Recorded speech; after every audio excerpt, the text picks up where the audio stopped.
Hi ಎಲ್ಲರಿಗೂ ನಮಸ್ಕಾರ. Welcome to Dhanya's vlogs in Kannada. ಎಲ್ಲರೂ ಹೇಗಿದ್ದೀರಾ? ಐ ಹೋಪ್ ಎಲ್ಲರೂ ಚೆನ್ನಾಗಿದ್ದೀರಾ ಅಂತ ಅಂದ್ಕೊಳ್ತೀನಿ. ಇನ್ನು ಈ ವ್ಲಾಗ್ ಬಂದು ಫೆಬ್ 14th ವ್ಯಾಲೆಂಟೈನ್ಸ್ ಡೇ ದಿನದ ವ್ಲಾಗ್ ಆಗಿರುತ್ತೆ. ಯಾರಾದರೂ ನನ್ನ ಚಾನಲ್ಗೆ ಫಸ್ಟ್ ಟೈಮ್ ವಿಸಿಟ್ ಮಾಡಿತ್ತು ಅಂದರೆ ಪ್ಲೀಸ್ ವಿಡಿಯೋನ ಸ್ಕಿಪ್ ಮಾಡದೆ ಕೊನೆಯವರೆಗೆ ನೋಡಿ, ಹಾಗೆ ಸಬ್ಸ್ಕ್ರೈಬ್ ಮಾಡ್ಕೊಂಡು ನೋಡಿ. ಪಕ್ಕದಲ್ಲೇ ಕಾಣುವಂತಹ ಬೆಲ್ಲೈಕನ್ನ ಕ್ಲಿಕ್ ಮಾಡಿ ನೋಟಿಫಿಕೇಷನ್ನ ಆಲಲ್ಲಿ ಇಟ್ಕೊಳ್ಳಿ. ಆವಾಗ ನಾನು ಹಾಕುವಂತಹ ವಿಡಿಯೋ ನಿಮಗೆ ಮೊದಲು ಬಂದು ತಲುಪುತ್ತೆ. ಬೆಳಗ್ಗೆ ಎದ್ದಿದ ತಕ್ಷಣ ಇವತ್ತು ಎಳ್ನೀರೇ ಇತ್ತಲ್ವ, ಹಾಗಾಗಿ ಅದನ್ನೇ ಡಿಟಾಕ್ಸ್ ಡ್ರಿಂಕ್ ಥರ ತೊಗೊಂಡ್ಬಿಡೋಣ ಅಂತ ಹೇಳಿಬಿಟ್ಟು ತೊಗೊಳ್ತಾ ಇದ್ದೀನಿ. ಎಳ್ನೀರನ್ನು ಕುಡಿಯೋದ್ರಿಂದ ನಮ್ಮ ದೇಹಕ್ಕೆ ಸಾಕಷ್ಟು ಹೆಲ್ತ್ ಬೆನಿಫಿಟ್ಸ್ಗಳಿದ್ದಾವೆ. ಸೊ ಅದ್ರ ಜೊತೆಗೆ ನಾನು ಸ್ವಲ್ಪ ಇವಾಗ ಬಿಸಿಲಿರೋದ್ರಿಂದ ಸ್ವಲ್ಪ ತಂಪಾಗಿರಲಿ ಅಂದ್ಬಿಟ್ಟು ಚಿಯಾ ಸೀಡ್ನು ಕೂಡ ಸೇರಿಸ್ಕೊಂಡಿದ್ದೀನಿ. ಚಿಯಾ ಸೀಡ್ಸ್ನ ಬಳಸೋದ್ರಿಂದನೂ ಕೂಡ ಅಷ್ಟೇನೆ ತುಂಬ ಹೆಲ್ತ್ ಬೆನಿಫಿಟ್ಸ್ ಇದ್ದಾವೆ. ಎಳನೀರನ್ನು ಕುಡಿಯೋದ್ರಿಂದ ನಮ್ಮ ದೇಹಕ್ಕೆ ಸಾಕಷ್ಟು ಹೆಲ್ತ್ ಬೆನಿಫಿಟ್ಸ್ ಇದ್ದಾವೆ. ನಮ್ಮ ದೇಹವನ್ನು ಹೈಡ್ರೇಟಾಗಿ ಇಟ್ಕೊಳ್ಳೋಕ್ಕೆ ಎಳ್ನೀರು ಸಹಾಯ ಮಾಡುತ್ತೆ ಅಂತಲೇ ಹೇಳ್ಬೋದು. ಪದೇ ಮೂತ್ರಪಿಂಡದಲ್ಲಿ ಕಲ್ಲುಗಳಾಗುವಂಥ ಸಾಧ್ಯತೆಯನ್ನು ಎಳ್ನೀರು ಕಡಿಮೆ ಮಾಡುತ್ತೆ ಅಂತಲೇ ಹೇಳ್ಬೋದು. ಇನ್ನು ಕೂದಲು ಮತ್ತು ಚರ್ಮಕ್ಕೆ ತುಂಬ ಒಳ್ಳೆಯದು ಎಳ್ನೀರನ್ನ ತಗೊಳ್ಳೋದ್ರಿಂದ. ಎಳನೀರನ್ನು ತಗೊಳ್ಳೋದ್ರಿಂದ ದೇಹವನ್ನು ಹೈಡ್ರೇಟಾಗಿ ಇಟ್ಟು ನಮ್ಮ ಸ್ಕಿನ್ ಮತ್ತು ಕೂದಲನ್ನು ತುಂಬ ಚೆನ್ನಾಗಿ ಹೊಳಪಿನಿಂದ ಇರಲಿಕ್ಕೆ ಸಹಾಯ ಮಾಡುತ್ತೆ ಅಂತಲೇ ಹೇಳ್ಬೋದು. ಇನ್ನು ಎಳನೀರಿನ ಸೇವನೆಯಿಂದಾಗಿ ಹೃದಯದ ಆರೋಗ್ಯನೂ ಕೂಡ ಕಾಪಾಡಿಕೊಳ್ಬೋದು. ದೇಹದಲ್ಲಿರುವಂತಹ ಕೆಟ್ಟ ಕೊಲೆಸ್ಟ್ರಾಲನ್ನು ಕಡಿಮೆ ಮಾಡಿ ಒಳ್ಳೆ ಕೊಲೆಸ್ಟ್ರಾಲ್ ಬರಲಿಕ್ಕೆ ಇದು ಹೆಲ್ಪ್ ಮಾಡುತ್ತೆ ಅಂತಲೇ ಹೇಳ್ಬೋದು. ವಾರಕ್ಕೆ ಒಮ್ಮೆ ಅಥವಾ 2 ಬಾರಿ ಎಳ್ನೀರನ್ನು ಕುಡಿಯೋದ್ರಿಂದ ದೇಹವನ್ನು ಹೈಡ್ರೇಟಾಗಿ ಇಟ್ಕೊಳ್ಬೋದು ಅಂತ ಹೇಳಲಿಕ್ಕೆ ಇಷ್ಟಪಡ್ತೀನಿ. ಕೆಲವೊಬ್ಬರಿಗೆ ಎಳ್ನೀರು ಬರಲ್ಲ, ಅಂಥವರು ನಿಮ್ಮ ಆರೋಗ್ಯ ಪರಿಸ್ಥಿತಿಯನ್ನು ನೋಡಿಕೊಂಡು ತಗೊಳ್ಬೋದು. ಸೊ ಓಕೆ, ನಾನಿವಾಗ ನೆಕ್ಸ್ಟು ನನ್ನ ಒಂದು ಸ್ಕಿನ್ನು ಬ್ರೈಟಾಗಿ ಇರಲಿಕ್ಕೆ ಈ ಒಂದು ಸೀಕ್ರೆಟ್ ರೆಮಿಡಿನೇ ಕಾರಣ ಅಂತಲೇ ಹೇಳ್ಬೋದು. ಸೊ ಆ ಒಂದು ರೆಮಿಡಿನೂ ಕೂಡ ಇದೇ ವಿಡಿಯೋದಲ್ಲಿ ಶೇರ್ ಮಾಡ್ಕೊಳ್ತಾ ಇದ್ದೀನಿ. ವಿಡಿಯೋನ ಸ್ಕಿಪ್ ಮಾಡದೆ ಕೊನೆಯವರೆಗೆ ನೋಡಿ ಅಂತ ಕೇಳ್ಕೊಳ್ತೀನಿ. ಬನ್ನಿ ಆ ರೆಮಿಡಿ ಏನು ಅಂತ ಹೇಳಿ ತೋರಿಸ್ಕೊಡ್ತೀನಿ. ಸೊ ನೈಟೇನೆ ನಾನು ಒಂದು 3 ಟೇಬಲ್ ಸ್ಪೂನ್ ಆಗುವಷ್ಟು ಅಕ್ಕಿನ ನೀಟಾಗಿ ತೊಳೆದುಬಿಟ್ಟು ಅದನ್ನು ನೆನಿಲಿಕ್ಕೆ ಇಟ್ಟಿದ್ದೆ. ನೋಡ್ತಾ ಇರ್ಬೋದು ನೀವೇನೆ ಎಷ್ಟು ಚೆನ್ನಾಗಿ ನೆಂದಿದೆ ಅಂತ ಹೇಳ್ಬಿಟ್ಟು. ಇದು ಗ್ಲಾಸ್ ಬೌಲ್ ಆಗಿರೋದ್ರಿಂದ ನಿಮಗೆ ಅಷ್ಟು ಕಾಣಿಸ್ತಾ ಇಲ್ವೇನೋ. ನಾನು ಸ್ಪ್ರೇ ಬಾಟಲ್ಗೆ ಶಿಫ್ಟ್ ಮಾಡಿದಾಗ ನಿಮಗೆ ನೀಟಾಗಿ ಕಾಣಿಸುತ್ತೆ. ಒಂದು 3 ಟೇಬಲ್ ಸ್ಪೂನ್ ಆಗುವಷ್ಟು ಅಕ್ಕಿನ ನೈಟ್ ಪೂರ್ತಿ ನೆನೆಸ್ಬಿಟ್ಟು ನಾವು ಈ ಥರ ಒಂದು ಸ್ಪ್ರೇ ಬಾಟಲ್ಗೆ ಶಿಫ್ಟ್ ಮಾಡಿಕೊಂಡು ದಿನಕ್ಕೆ 2-3 ಸರ್ತಿ ಇದನ್ನು ಬಳಕೆ ಮಾಡ್ತಾ ಬರೋದ್ರಿಂದ ಸ್ಕಿನ್ನಲ್ಲಿ ಒಂದು ಬ್ರೈಟ್ನೆಸ್ ಅನ್ನೋದು ಕಾಣಿಸ್ಕೊಳ್ಳುತ್ತೆ. ವಿತಿನ್ 7 days ನೀವು ಈ ರಿಸಲ್ಟನ್ನು ನೋಡ್ಬೋದು. ಜೆನ್ಯೂನ್ ಆಗಿ ಟ್ರೈ ಮಾಡಿ ನೋಡಿ ಒಂದು ಸರ್ತಿ, ಬೇಕಾದರೆ 7 ದಿನದಲ್ಲೇ ನಿಮಗೆ ಗುಡ್ ಒಂದು ರಿಸಲ್ಟನ್ನು ಕೊಡುತ್ತೆ ಅಂತ ಹೇಳ್ಬೋದು. ನೋಡ್ತಾ ಇರ್ಬೋದು ಈಗ ನಾನು ಅದನ್ನು ಒಂದು ಬೇರೆ ಬೌಲ್ಗೆ ಶಿಫ್ಟ್ ಮಾಡಿಕೊಂಡು ಇವಾಗ ಅದನ್ನು ಸ್ಪ್ರೇ ಬಾಟಲ್ಗೆ ಶಿಫ್ಟ್ ಮಾಡ್ಕೊಳ್ತಾ ಇದ್ದೀನಿ. ಇದಕ್ಕೆ ನಾನು ಯಾವುದೇ ರೀತಿಯ ಬೇರೆ ಒಂದು ಇಂಗ್ರೀಡಿಯೆಂಟ್ನ ಆ್ಯಡ್ ಮಾಡಿಲ್ಲ. ಓನ್ಲಿ ಪ್ಲೇನ್ ರೈಸ್ ವಾಟರ್ ಇದು. ಸೊ ನಾನು ಪ್ರತಿನಿತ್ಯ ಸಾಧ್ಯ ಆದರೆ ಖಂಡಿತವಾಗ್ಲೂ 2 ಟೈಮ್ಸ್ ಅಂತೂ ಬಳಸ್ತೀನಿ. ಸಾಧ್ಯ ಅಂದರೆ 3 ಟೈಮ್ಸ್ ಕೂಡ ಬಳಸಲಿಕ್ಕೆ ಪ್ರಯತ್ನ ಪಡ್ತೀನಿ. ಸೊ ಆಗಲಿಲ್ಲ ಅಂದರೆ 2 ಟೈಮ್ಸ್ ನಾನು ಬಳಸ್ತೀನಿ. ಒಮ್ಮೆ ಈ ಥರ ನೀವು ಮಾಡ್ಕೊಂಡಿದ್ದಾದಮೇಲೆ ಒಂದು ಸರ್ತಿ ಪ್ಯಾಚ್ ಟೆಸ್ಟ್ನ ಮಾಡ್ಕೊಳ್ಳಿ. ಅಫ್ಕೋರ್ಸ್ ಇದರಲ್ಲಿ ಯಾವುದು ಕೆಮಿಕಲ್ನ ಯೂಸ್ ಮಾಡಿಲ್ಲದೆ ಇರೋದ್ರಿಂದ ಸೈಡ್ ಎಫೆಕ್ಟ್ ಏನೂ ಇಲ್ಲ. 0% ಕೂಡ ಸೈಡ್ ಎಫೆಕ್ಟ್ ಇಲ್ಲ ಇದರಿಂದ. ಸೊ ಆದ್ರೂ ನೀವು ಒಂದು ಸತಿ ನಿಮ್ಮ ಸೇಫ್ಟಿಗೋಸ್ಕರ ಚೆಕ್ ಮಾಡ್ಕೊಳ್ಳಿ. ಸೊ ನಾನು ಇದನ್ನು ರೆಗ್ಯುಲರಾಗಿ ಯೂಸ್ ಮಾಡ್ತಿರೋದ್ರಿಂದ ನನಗೆ ಚೆನ್ನಾಗಿ ಸೆಟ್ ಆಗಿದೆ ಅಂತಲೇ ಹೇಳ್ಬೋದು. ಅದಕ್ಕೆ ಒಂದು ಸರ್ತಿ ಅಪ್ಲೈ ಮಾಡಿ ತೋರಿಸ್ತಾ ಇದ್ದೀನಿ. ನಮ್ಮ ಮುಖದ ಮೇಲೂ ಕೂಡ ಇದೇ ಥರ ಅಪ್ಲೈ ಮಾಡಿಕೊಂಡು ಲೈಟಾಗಿ ನಾವು ಮಸಾಜನ್ನು ಕೊಟ್ಕೊಳ್ಬೇಕು. ಪ್ರತಿ ಸರ್ತಿ ಅಪ್ಲೈ ಮಾಡಬೇಕಾದ್ರೂ ಕೂಡ ನೀವು ನೀಟಾಗಿ ಮುಖನ ವಾಶ್ ಮಾಡಿಕೊಂಡು ಟವಲಿಂದ ನೀಟಾಗಿ ಒರೆಸ್ಕೊಂಡು ಆ ನಂತರ ನೀವು ಈ ಥರ ಸ್ಪ್ರೇ ಮಾಡಿಕೊಂಡು 2 to 3 minutes ಮಸಾಜ್ ಕೊಟ್ಟರೆ ಸಾಕಾಗತ್ತೆ. ಸೊ ಇದು ಹಾಕಿದಾದ ನಂತರ ನೀವೇನು ಯೂಶ್ವಲಿ ಬಳಸ್ತಿರೋ ಅದು ಮಾಯಿಶ್ಚರೈಸರ್, ಸನ್ಸ್ಕ್ರೀನ್ ಏನು ಬೇಕಾದರೂ ಬಳಸ್ಕೊಳ್ಬೋದು. ಯಾವುದೇ ರೀತಿ ಮತ್ತೆ ಫೇಸ್ ವಾಶ್ ಮಾಡಬೇಕು ಅನ್ನೋ ಅಗತ್ಯ ಇರಲ್ಲ. ಸೊ ನೋಡ್ತಾ ಇರ್ಬೋದು ಇತ್ತೀಚೆಗೆ ನಾನು ಸ್ವಲ್ಪ ಮಾನಿಟೈಸೇಷನ್ ಆಗಲಿ ಅಂದ್ಬಿಟ್ಟು ಲೈವ್ಗೆ ಕೂತ್ಕೊಂಡು ಫೇಸ್ ಬಗ್ಗೆ ಕೇರ್ ಮಾಡ್ದೇ ಸ್ವಲ್ಪ ಪಿಂಪಲ್ಸ್ ಎಲ್ಲ ಆಗಿರೋದುಂಟು. ಸೊ ನೋಡ್ತಾ ಇರ್ಬೋದು ನೀವೇ ಆಫ್ಟರ್ 7 days ನೀವೇ ಬೇಕಾದರೆ ಅಬ್ಸರ್ವ್ ಮಾಡಿ ನೋಡಿ ನನ್ನ ವೀಡಿಯೋಸ್ಗಳಲ್ಲಿ ನನ್ನ ಫೇಸ್ ಯಾವ ಥರ ಗ್ಲೋ ಆಗಿರುತ್ತೆ ಅಂತ ಹೇಳಿಬಿಟ್ಟು. ಸೊ ಈ ಥರ ಕಣ್ಣು ಕೆಳಗಡೆ ಡಾರ್ಕ್ ಸರ್ಕಲ್ ಆಗಿರುತ್ತೆ ನೋಡಿ, ಅಲ್ಲೆಲ್ಲ ನೀಟಾಗಿ ಒಂದು 2 to 3 minutes ಮಸಾಜ್ ಕೊಟ್ಟರೆ ಫೇಸ್ ತುಂಬ ಗ್ಲೋ ಆಗುತ್ತೆ ಅಂತಲೇ ಹೇಳ್ಬೋದು. ಇದನ್ನು ಫ್ರಿಜ್ಜಲ್ಲಿ ಸ್ಟೋರ್ ಮಾಡ್ಕೊಳ್ಳಿ, 1 ವೀಕ್ ಸ್ಟೋರ್ ಮಾಡ್ಬೋದು ನೀವು ಆರಾಮ್ಸೆ. ಅದಾದಮೇಲೆ ಬಳಸ್ಬೋದಾ ಅಂದರೆ ಬೇಡ, ಆದಷ್ಟು ಫ್ರೆಶ್ ಆಗಿ ತಯಾರು ಮಾಡ್ಕೊಳ್ಳಿ. ಸೊ ಒಂದು 3 to 4 ಡೇಸ್ ಯೂಸ್ ಮಾಡಿ ಆಮೇಲೆ ಫ್ರೆಶಾಗಿ ತಯಾರು ಮಾಡ್ಕೊಳ್ತೀನಿ ಅಂದರೂ ಕೂಡ ನೀವು ಮಾಡ್ಕೊಳ್ಬೋದು.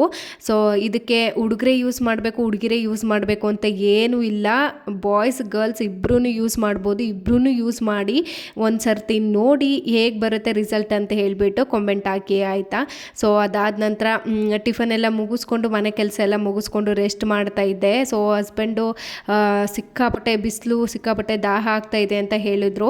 ಸೊ ಇವತ್ತು ನಾನು ರಾಗಿ ಗಂಜಿನ ಮಾಡ್ತಾ ಇದ್ದೀನಿ. ಸೊ ತುಂಬ ಅಂದರೆ ತುಂಬ ಈ ಒಂದು ಬಿಸಿಲಿಗೆ ಎಷ್ಟು ಇನ್ನೂ ಒಂದು ಬೇಸಿಗೆನೇ ಸ್ಟಾರ್ಟ್ ಆಗಿಲ್ಲ, ಆವಾಗಲೇ ಎಷ್ಟು ಬಿಸಿಲು ಹೊಡಿತಾ ಇದೆ ಅಂದರೆ ಅಷ್ಟು ಬಿಸಿಲು ಹೊಡಿತಾ ಇದೆ. ಸೊ ಹಾಗಾಗಿ ತಂಪಾಗಿ ಒಂದು ಸ್ವಲ್ಪ ರಾಗಿ ಅಂಬಲಿ ಅಥವಾ ರಾಗಿ ಗಂಜಿನ ಮಾಡಿಕೊಡೋಣ ಅಂತ ಹೇಳಿಬಿಟ್ಟು ರೆಡಿ ಮಾಡ್ತಾ ಇದ್ದೀನಿ. ರಾಗಿಯಲ್ಲೂ ಕೂಡ ಅಷ್ಟೇ ತುಂಬ ಅಂದರೆ ತುಂಬಾ ಹೆಲ್ತ್ ಬೆನಿಫಿಟ್ಸ್ ಇದೆ ಅಂತಲೇ ಹೇಳ್ಬೋದು. ರಾಗಿಯಲ್ಲಿ ಹೆಚ್ಚಾಗಿ ಕ್ಯಾಲ್ಶಿಯಂ ಅಂಶ ಜಾಸ್ತಿ ಇರೋದ್ರಿಂದ ರಾಗಿನ ಯೂಸ್ ಮಾಡಿಕೊಂಡು ನಾವು ಅಡುಗೆಗಳನ್ನ ಮಾಡ್ಕೊಳ್ಳೋದ್ರಿಂದ ತುಂಬಾ ಆರೋಗ್ಯಕ್ಕೆ ಒಳ್ಳೆಯದು ಅಂತ ಹೇಳ್ತೀನಿ. ಇನ್ನು ಈ ಒಂದು ಬೇಸಿಗೆ ಕಾಲದಲ್ಲಿ ಅಲ್ಲಿ ಇಲ್ಲಿ 30 ರೂಪಾಯಿ 40 ರೂಪಾಯಿ ಕೊಟ್ಟು ಜ್ಯೂಸ್ಗಳನ್ನ ತೊಗೊಂಡು ಕುಡಿಯೋದ್ರ ಬದಲು ಮನೇಲೇ ಈ ಥರ ಒಂದು ರಾಗಿ ಗಂಜಿನ ಮಾಡ್ಕೊಂಡು ಕುಡಿಯೋದ್ರಿಂದ ತುಂಬಾ ತಂಪು ಅಂತ ಹೇಳ್ತೀನಿ ದೇಹಕ್ಕೆ. ಸೊ ಇವಾಗ ಮಾಡ್ಕೊಳ್ಳೋದು ಹೇಗೆ ಅಂತ ನೋಡೋಣ. ನಾನು 2 ಲೋಟ ನೀರನ್ನು ಹಾಕ್ಕೊಂಡು ರಾಗಿ ಹಿಟ್ಟನ್ನು ಸ್ವಲ್ಪನೂ ಗಂಟಿಲ್ದ ಇದ್ದಂಗೆ ಸಪ್ರೇಟಾಗಿ ಕಲಸಿ ಎತ್ತಿಟ್ಕೊಳ್ತಾ ಇದ್ದೀನಿ. ಸೊ ಅದಾದ ನಂತರ ನೀರು ಚೆನ್ನಾಗಿ ಸ್ವಲ್ಪ ಕಾದಿದ್ದಾದ ನಂತರ ನಾನು ರಾಗಿ ಹಿಟ್ಟನ್ನು ಹಾಕ್ಕೊಂಡ್ಬಿಟ್ಟು ಈ ಥರ ನೀಟಾಗಿ ಮಿಕ್ಸ್ ಮಾಡ್ಕೊಳ್ತಾ ಇದ್ದೀನಿ. ಅದರದ್ದು ಕಲ್ಲರೆಲ್ಲ ಸ್ವಲ್ಪ ಚೇಂಜ್ ಆಗೋರಿಗೆ ನೀಟಾಗಿ ಬೇಯಿಸ್ಕೊಳ್ಬೇಕು. ಸೊ ಇದಾದ ನಂತರ ನಾನು ತಣ್ಣಗಾಗಲಿ ಅಂತ ಹೇಳಿಬಿಟ್ಟು ಸ್ಟವ್ನ ಆಫ್ ಮಾಡಿ ಪಕ್ಕಕ್ಕೆ ಎತ್ತಿಟ್ಟೆ.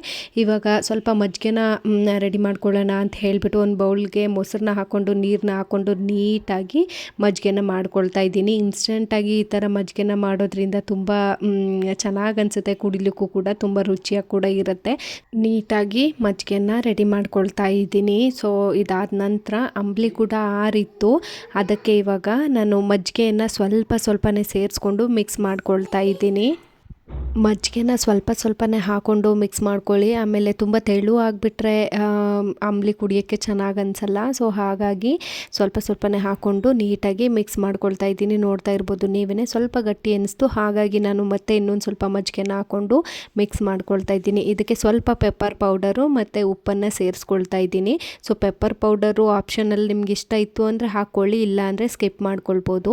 ಉಪ್ಪು ಮತ್ತು ಕೊತ್ತಂಬರಿ ಸೊಪ್ಪನ್ನು ಹಾಕಿಬಿಟ್ಟು ನೀಟಾಗಿ ನಾನು ಒಂದು ಸರ್ತಿ ಈ ಥರ ಮಿಕ್ಸ್ ಮಾಡ್ಕೊಳ್ತೀನಿ. ಇದಾದ ನಂತರ ನಾನು ಇವಾಗ ಕೊಟ್ಬಿಡೋಣ ಕುಡಿಲಿಕ್ಕೆ ಅಂತ ಹೇಳಿಬಿಟ್ಟು ಸರ್ವ್ ಮಾಡ್ಕೊಳ್ತಾ ಇದ್ದೀನಿ. ನೋಡ್ತಾ ಇರ್ಬೋದು ನೀವೇ ಎಷ್ಟು ಚೆನ್ನಾಗಿ ಕಾಣಿಸ್ತಿದೆಯೋ ಅಷ್ಟೇ ರುಚಿಯಾಗಿರುತ್ತೆ ರಾಗಿ ಅಂಬ್ಲಿ. ಒಂದು ಸರ್ತಿ ಮನೇಲಿ ಟ್ರೈ ಮಾಡಿ ನೋಡಿ ಅಂತ ಹೇಳಲಿಕ್ಕೆ ಇಷ್ಟಪಡ್ತೀನಿ.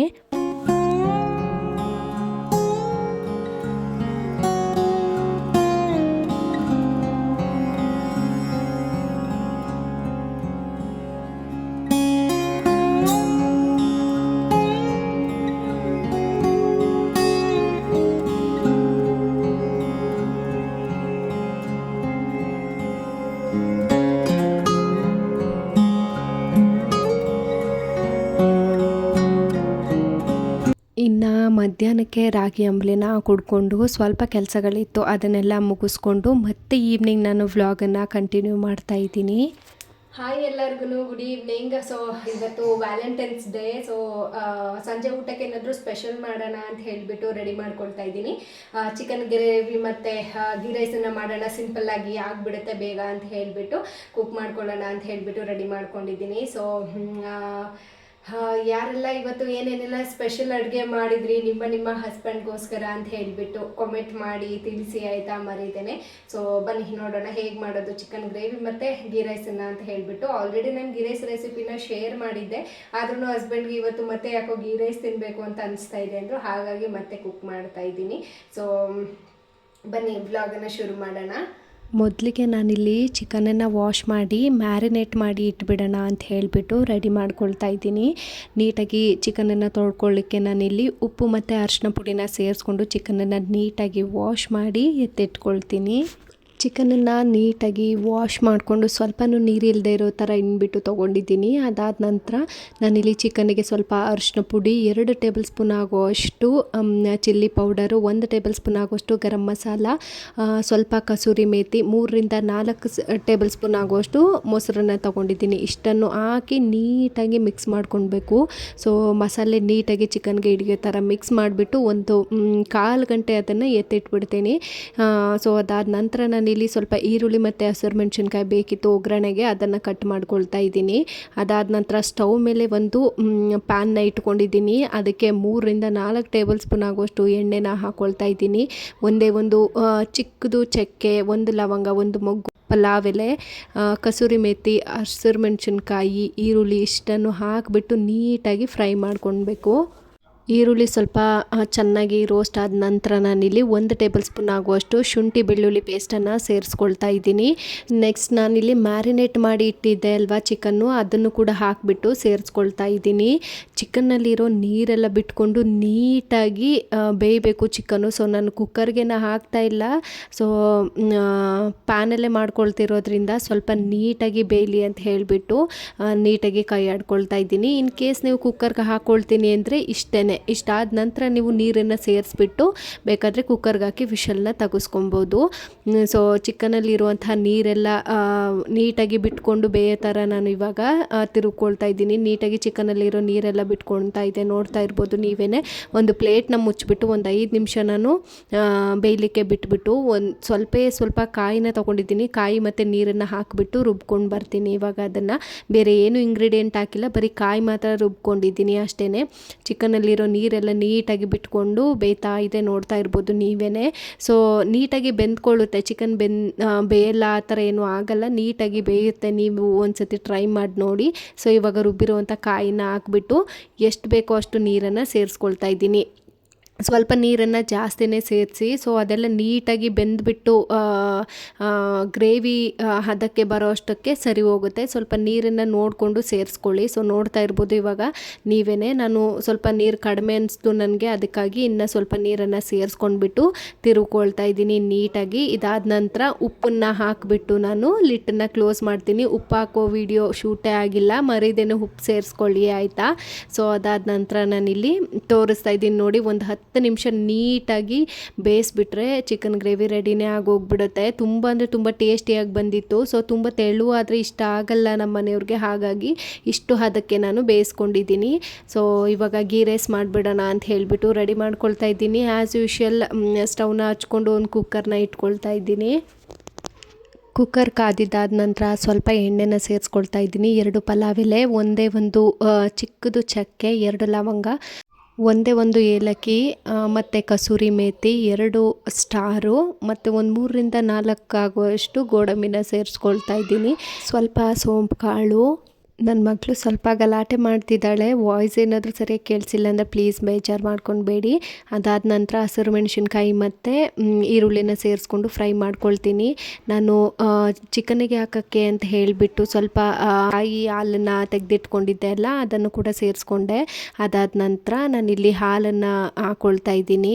ನೀಟಾಗಿ ಎರಡನ್ನು ಮಿಕ್ಸ್ ಮಾಡ್ಕೊಂಡಿದ್ದಾದ ನಂತರ ನಾನಿಲ್ಲಿ ಅಕ್ಕಿನ ನೀಟಾಗಿ ವಾಶ್ ಮಾಡಿಬಿಟ್ಟು ಸೇರಿಸ್ಕೊಳ್ತೀನಿ. 1.5 ಲೋಟ ಅಕ್ಕಿಗೆ ನಾನು 2 ಲೋಟ ನೀರನ್ನು ಹಾಕ್ಕೊಳ್ತಾ ಇದ್ದೀನಿ.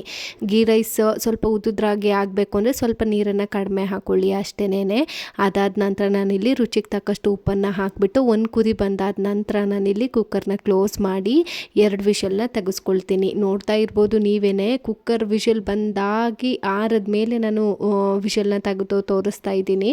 ಸೊ ನೋಡ್ತಾ ಇರ್ಬೋದು ನೀವೇ ಎಷ್ಟು ಚೆನ್ನಾಗಿ ಬಂದಿತ್ತು ಅಂದರೆ ತುಂಬ ಚೆನ್ನಾಗಿತ್ತು. ಸೊ ನೀವು ಕೂಡ ಮನೇಲಿ ಮಿಸ್ ಮಾಡದೆ ಟ್ರೈ ಮಾಡಿ ಆಯಿತಾ.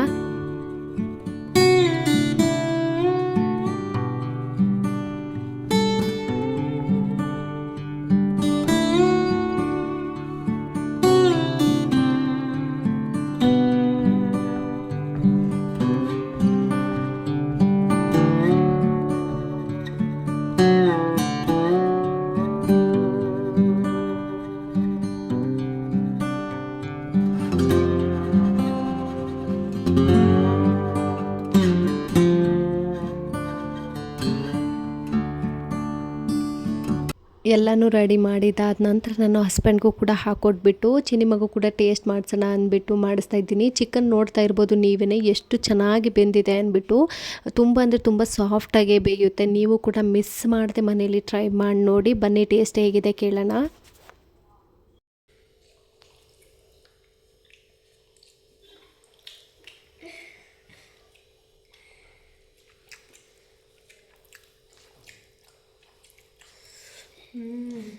ಸೂಪರಾಗಿ ಬಂದಿದೆ ಟೇಸ್ಟ್. ಹೆಂಗೆ ಬಂದಿದೆ ಅಪ್ಪ ಟೇಸ್ಟು?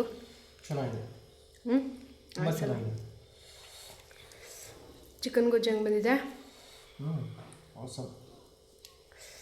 ಗೀ ರೈಸ್ ಕೂಡ ಚೆನ್ನಾಗಿದೆ ಅಲ್ಲ? ಹೌದು, ಸೂಪರ್. ಚಿಕನ್ ಕೂಡ ತುಂಬ ಚೆನ್ನಾಗಿ ನೀಟಾಗಿ ಬೆಂದಿದೆ. ಸೊ ಸೂಪರಾಗಿದೆ. ನೀವು ಒಂದ್ಸತಿ ಮನೇಲಿ ಟ್ರೈ ಮಾಡಿ ನೋಡಿ ಆಯಿತಾ? ಯೂಶ್ವಲಿ ನನ್ನ ಹಸ್ಬೆಂಡ್ಗೆ ನಾನ್ ವೆಜ್ ಅಂದರೆ ತುಂಬಾ ಇಷ್ಟ. ಅದರಲ್ಲೂ ಈ ಥರ ರುಚಿ ರುಚಿಯಾಗಿ ಮಾಡ್ಕೊಂಡ್ಬಿಟ್ರಂತೂ ತುಂಬ ಅಂದರೆ ತುಂಬಾ ಇಷ್ಟಪಟ್ಟು ತಿಂತಾರೆ. ಸೊ ಸೂಪರಾಗಿ ಬಂದಿತ್ತು. ಸೊ ಇದಾಗಿತ್ತು ನನ್ನ ಒಂದು ವ್ಯಾಲೆಂಟೈನ್ಸ್ ಡೇ ದಿನದ ವ್ಲಾಗ್ ಇಷ್ಟ ಆಗಿದೆ ಪ್ಲೀಸ್ ಒಂದು ಲೈಕ್ ಮಾಡಿ. ಹೈಪ್ ಇರುತ್ತೆ, ನಮ್ಮದು ಮಾನಿಟೈಸೇಷನ್ ಆಗಿರೋದ್ರಿಂದ ಹೊಸ ಆಪ್ಷನ್ ಕೊಟ್ಟಿದ್ದಾರೆ. ಹೈಪ್ ಮಾಡಿ, ಲೈಕ್ ಮಾಡಿ, ವಿಡಿಯೋ ನೋಡಿದವರೆಲ್ಲ ದಯವಿಟ್ಟು ಸಬ್ಸ್ಕ್ರೈಬ್ ಮಾಡಿ, ಸಪೋರ್ಟ್ ಮಾಡಿ. ಬಾಯ್, ಟೇಕ್ ಕೇರ್.